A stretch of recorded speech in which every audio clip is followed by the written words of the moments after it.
اعوذ باللہ من الشیطان الرجیم بسم اللہ الرحمن الرحیم وَإِذْ قَالَ مُوسَىٰ لِقَوْمِهِ إِنَّ اللَّهَ يَأْمُرُكُمْ أَن تَذْبَحُوا بَقَرَةً قَالُوا أَتَتَّخِذُنَا هُزُوًا قَالَ أَعُوذُ بِاللَّهِ أَن أَكُونَ مِنَ الْجَاهِلِينَ قَالُوا ادْعُ لَنَا رَبَّكَ يُبَيِّن لَّنَا مَا هِيَ قَالَ إِنَّهُ يَقُولُ إِنَّهَا بَقَرَةٌ لَّا فَارِضٌ وَلَا بِكْرٌ عَوَانٌ بَيْنَ ذَلِكَ فَافْعَلُوا مَا تُؤْمَرُونَ قالوا ادْعُ لَنَا رَبَّكَ يُبَيِّن لَّنَا مَا لَوْنُهَا قَالَ إِنَّهُ يَقُولُ إِنَّهَا بَقَرَةٌ صَفْرَاءُ فَاقِعٌ لَّوْنُهَا تَسُرُّ النَّاظِرِينَ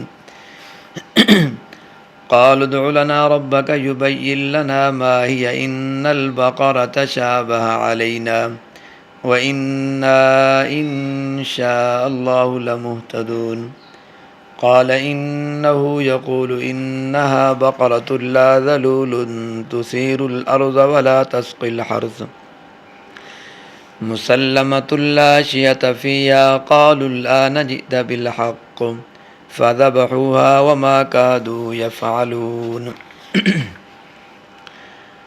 اور جب موسیٰ نے اپنی قوم سے فرمایا کہ اللہ تعالیٰ تم کو حکم دیتے ہیں کہ تم ایک گائے ذبح کرو، تو وہ لوگ کہنے لگے آپ ہم سے مسخرہ بناتے ہیں، آپ ہم سے مذاق کرتے ہیں۔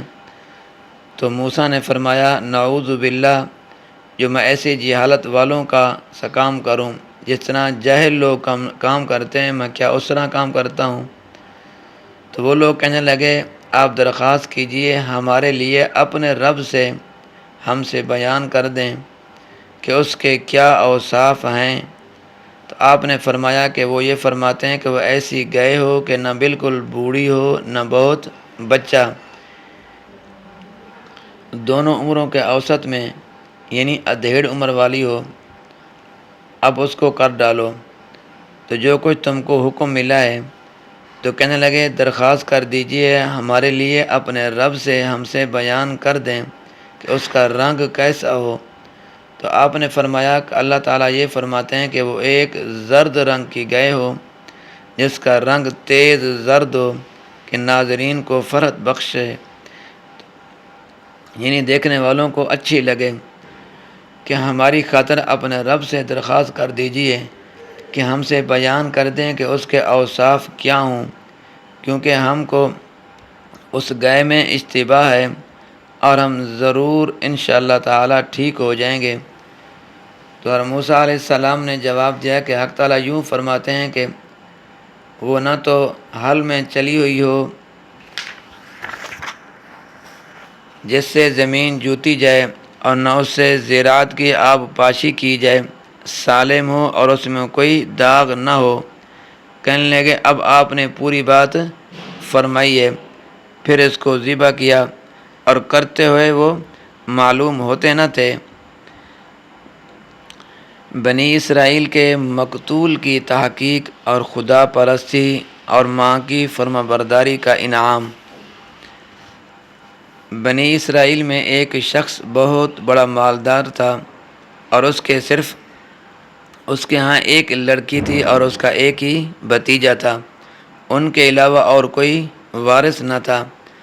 بھتیجے کو خیال آیا، کیونکہ اس کا جو بھتیجا تھا وہ غریب آدمی تھا، مالدار نہیں تھا، لیکن جو چچا تھے یہ مالدار تھے، لیکن یہ مالدار تو تھا لیکن یہ بخیل تھا، بخل کرتا تھا۔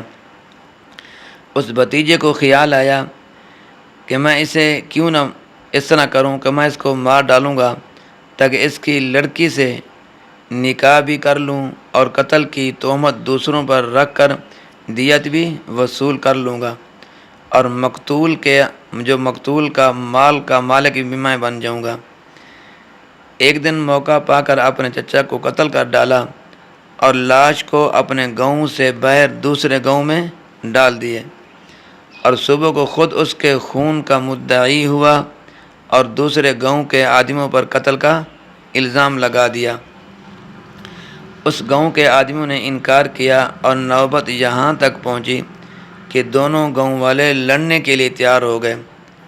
آخر کچھ سمجھدار لوگ بھی ہوتے ہیں، ہر محلے کے اندر ہر شہر کے اندر، ہر گاؤں کے اندر لوگ ہوتے ہیں جو سمجھداری سے کام لیتے ہیں۔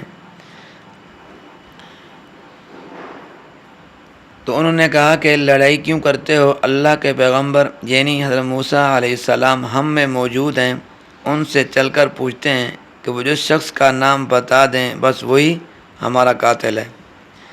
چنانچہ یہ سب موسیٰ علیہ السلام کے پاس ہے۔ تو حضرت موسیٰ علیہ السلام نے اللہ تعالیٰ سے دعا کی تو اللہ تعالیٰ کا حکم ہوا کہ ایک گائے کو ذبح کر کے اس کے گوشت کا ایک ٹکڑا مقتول کی لاش پر رکھو۔ تو حضرت موسیٰ علیہ السلام نے اللہ تعالیٰ کا حکم سنا دیا۔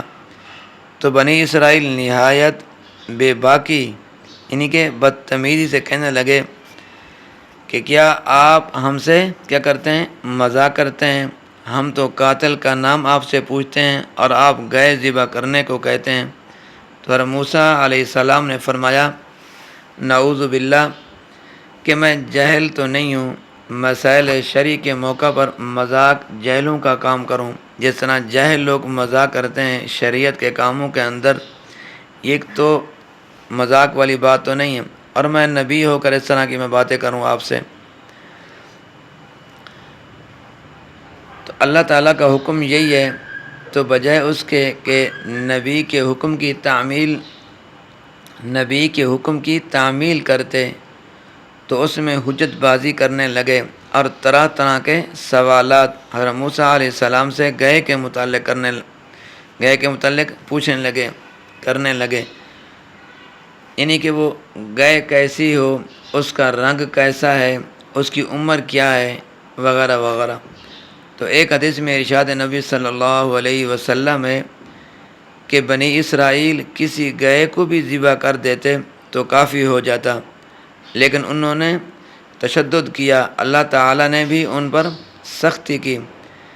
تو الغرض پہلا سوال، بنی اسرائیل نے حضرت موسیٰ علیہ السلام سے گائے کی عمر کے متعلق پوچھا کہ جس کا جواب دیا گیا نہ تو وہ بالکل بوڑھی ہو اور نہ بالکل بچہ ہو، بلکہ درمیانی عمر کی ہو، جس کو ادھیڑ عمر کہا جاتا ہے۔ لیکن بنی اسرائیل نے ایک دوسرا سوال پھر کیا کہ اس گائے کا رنگ کیسا ہے؟ چنانچہ حضرت موسیٰ علیہ السلام نے اللہ تعالیٰ کے حکم کے مطابق اس کا زرد رنگ اور وہ بھی خوب گہرا ہونا بیان کر دیا۔ تو بنی اسرائیل اب بھی مطمئن نہ ہوئے، اور پھر تیسرا سوال حضرت موسیٰ علیہ السلام سے کر دیا کہ اس گائے کے اوصاف کیا ہوں، کیونکہ ہم کو ابھی شبہ باقی ہے، اور آپ کی باری انشاءاللہ ہم ٹھیک سمجھ جائیں گے۔ اور موسیٰ علیہ السلام نے جواب دیا کہ وہ گائے عمدہ، سالم اور بے عیب ہو، نہ تو حل میں چلی ہو، نہ اس سے زمین جوتی گئی ہو، اور نہ کنویں میں جوڑی گئی ہو کہ اس سے پانی کی جیسا لوگ پانی کھینچتے ہیں۔ تو غرض وہ ہر طرح سالم اور بے داغ ہے۔ یہ سن کر کہنے لگے اب آپ نے پوری وضاحت کر دی ہے اور آپ نے صاف صاف بتا دیا ہے، اب ہم انشاءاللہ گائے کو تلاش کر کے خرید لیں گے۔ حدیث شریف میں آتا ہے کہ اگر وہ انشاءاللہ نہ کہتے تو کبھی بھی پتہ نہ چلتا اور قیامت تک وہ اس گائے کو حاصل نہ کر سکتے۔ سبحان اللہ، انشاءاللہ کہنا کتنی بڑی بات ہے اور کتنا بڑا ثواب بھی ہے۔ ہوگا وہی جو میرا مالک چاہے گا، ہوگا وہی جو میرا اللہ چاہے گا، وہ نہیں ہوگا جو انسان چاہے گا۔ انسان تو چاہتا ہے میں یہ بھی کر لوں گا، وہ بھی کر لوں گا، ہوگا اور نہیں، لیکن ہوگا وہی جو میرا خالق چاہے گا، ہوگا وہی جو میرا رازق چاہے گا، وہی ہوگا۔ اللہ کے حکم کے علاوہ، اللہ کی مرضی کے علاوہ فرمایا درخت سے ایک پتا بھی نہیں گرتا۔ تو کہنے لگے اگر وہ انشاءاللہ نہ کہتے تو کبھی پتہ نہ چلتا اور قیامت تک وہ اس گائے کو حاصل نہ کر سکتے۔ ادھر بنی اسرائیل میں ایک نیک خدا پرست آدمی تھا، اور اس کی بیوی بھی ایسی تھی، اور ان کے پاس ایک بچہ تھا، اور ان کے ایک ہی بچہ تھا۔ اس خدا پرست آدمی کے انتقال کا وقت آ گیا، تو مرتے وقت اس شخص نے اپنی بیوی کو مشورہ سے اس جو بچیاں تھی کچھ جو جنگل میں پھرتی تھی اور خدا تعالیٰ کی امانت دے دیا اور بارگاہ الہی میں دعا کی کہ الہی اس بچیا کو میں تیری امانت میں اپنے چھوٹے بچے کے لیے دیتا ہوں۔ اس کے بعد اس شخص کا انتقال ہو گیا۔ یہ جو بچہ ہے یہ یتیم بچہ کو نیک والدہ پر پرورش کرتی رہی۔ جب وہ لڑکا بڑا ہوا تو وہ بھی بڑا نیک سعید اور اپنی ماں کا فرما بردار نکلا، اور ایک روز اس کی والدہ نے کہا کہ بیٹا فلاں جنگل میں ایک بچیا ہے، بچی جو یعنی کہ جو گائے کی بچی تمہارے باپ نے خدا کی امانت میں تیرے لیے سپرد کی تھی، تو اس کو اب جا کر لے آئیں۔ بیٹا جنگل میں گیا اور امانت الہی کا نام لے کر گائے کو آواز دی تو وہ گائے فوراً دوڑی ہوئی چلی آئی۔ یہ لڑکا گائے کو لے کر اپنی والدہ کے پاس آیا۔ اس کی والدہ نے کہا اس کو بازار میں لے جا کر فروخت کر دو، لیکن یہ ہدایت کر دی کہ جو دام لگے یعنی جو قیمت لگے بغیر میرے مشورے کے نہ بیچنا۔ یہ لڑکا گائے کو لے کر بازار گیا تو وہاں ایک شخص نے کچھ قیمت لگائی، مگر لڑکے نے کہا میں اپنی والدہ سے اجازت اور مشورے کے بغیر یہ کام میں نہیں کرتا، یعنی اپنی والدہ سے پوچھوں گا، پوچھنے کے بعد یہ گائے آپ کو دوں گا۔ اس نے کہا اگر تم بغیر مشورے کے دے دو تو دو چند قیمت دیتا ہوں، لیکن اس لڑکے نے گائے نہ دی اور والدہ سے آ کر تذکرہ کیا، ساری تفصیل بتائی۔ کیا والدہ نے منع کر دیا ہے؟ دوسرے روز اسی خریدنے کے لیے لوگوں کا رشمہ ہو گیا تو قیمت لگائی، لیکن پہلے روز کی طرح ماں ہمیشہ دینے سے انکار کرتی رہی اور اس طرح روز قیمت میں اضافہ ہوتا رہا۔ تو ایک روز عورت نے لڑکے سے کہا یہ خریدار یا کوئی اور فرشتہ ہے یا کوئی خدا رسیدہ بزرگ ہے، تم میری طرف سے ان سے مشورہ لینا کہ ہمیں اس گائے کا کیا کرنا چاہیے۔ چنانچہ لڑکے نے ایسا ہی کیا۔ تو شخص نے جواب دیا تم اپنی والدہ سے میرا سلام کہنا اور کہہ دینا کہ ان قریب بنی اسرائیل کو اس گائے کی ضرورت تلاش ہوگی اور اس کی خریداری کے در پے ہوں گے، اور تم سے اور اس کے ہم وزن سونا دے کر خریدیں گے، یعنی جتنا گائے کا وزن ہوگا اتنا آپ کو سونا دیں گے، تم اس وقت فروخت کرنا۔ چنانچہ ایسا ہی ہوا۔ ادھر بنی اسرائیل مطلوبہ گائے یعنی کہ جو گائے بتائی گئی تھی کہ اس طرح کی گائے ہو، اس طرح گائے کا رنگ ہو اور ادھیڑ عمر والی ہو، درمیانی عمر والی ہو، نہ چھوٹی ہو نہ بڑی ہو، وہ تلاش میں تھے۔ اور اسی سال یتیم لڑکے کی جو گائے تھی جس کی بنی اسرائیل نے منہ مانگی قیمت ادا کی تھی اور اس کو خرید کر ذبح کیا۔ میرے دوستو دیکھیں ماں کی فرما برداری کتنی بڑی چیز ہے۔ آج کل ہم اپنی ماؤں